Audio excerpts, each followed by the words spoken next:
Hi Chris, it's Alex Belfield. Will you spare me a couple of minutes? I'm going to get a beer here. Hey, Hello. listen, 2 stars in one day, Queen and then Chris Tarrant. Thank you for talking What to a me. day. Are they the greatest band in the world? No, they're not the greatest band in the world. They're one of the greatest. I don't know, Stones probably.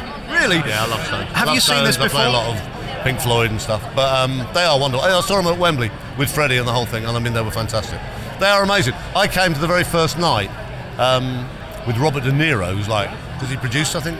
Yeah, he put some money at the beginning, which was pretty sort of like, wow. I don't normally get that sort of starstruck, but I must admit it's like, oh my God, I'm sitting 3 along from Robert De Niro. But I had very good seats, except I sat directly behind Brian May. Now, you know what Brian's like, he's as tall as me, his hair's about another 3 foot taller than me, so I couldn't actually see anything at all, and he plays air guitar throughout the entire show. And I interviewed him about it a couple of years later on telly, I think, or on radio, I can't remember. And I said, Brian, why do you do air guitar? He said, I know it's ridiculous. He said, I cannot help it. He said, I have been a part of these great songs for so many years. I've played them in South America in front of 350,000 people. If We Will Rock You or whatever comes on, I just go.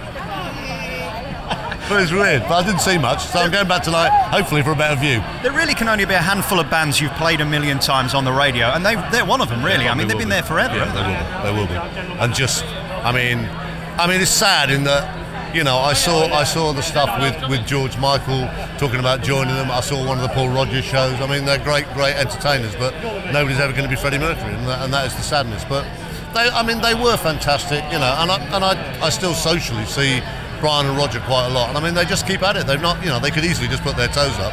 I mean they're amazing. I think it's splendid. Brian will be on tonight because he can't resist, can he? The chance of getting in front of an audience and he's there with his guitar. He'll be a guitar whether he's on or not. He will be. No, I love the guys. They're good fun. You've had an amazing career. I mean, you're an inspiration to every broadcaster. Inspiration? Yeah, you really were. I mean, I'm surprised you're not at the Sonny Awards tonight because they'd have looked forward to seeing you. Well, no, because I don't do a fat lot of radio, so why would I get an award? I have got most of them. Well, you're on the #1 radio station. You don't get much bigger than that, do you? I do. I enjoy my radio too. The thing is now, I've done it. You know, I've done sort of like years and years of early mornings and all that. I don't want to go back to doing daily stuff, but I love it. You know, can I tempt you to a weekend show? I'll be honest, I have a really good life at the moment. I work very occasionally. I travel the world. I fish a lot. So if I just do a bit of radio once in a while, that's cool. You know, no, I enjoy it. I don't want to work harder. I want to work less. Do you find yourself talking to yourself when you're doing your fishing? No.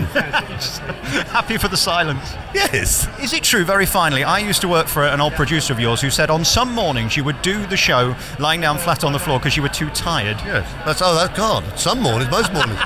Yeah, or too drunk. No. Yeah, sometimes. I mean, there was a famous pin that Annie O'Neill used to have. She literally used to poke me with it and wake me up. So the record was about to finish, and give me a poke. Yeah, no, good days. The halcyon days of radio, were you part of it, or is it still here today? I think we had more fun. I was talking to Evans about it the other day. I think we all had more fun in those days. I think radio's become... That's probably not a fair criticism of Radio 2, actually, which is why they did so well. But I think in the main, radio's becoming terribly cloned, and all the stations do sound horribly like each other. And I did this famous speech once where I said, when the next Kenny Everett walks into your radio station, you must have a job to give him.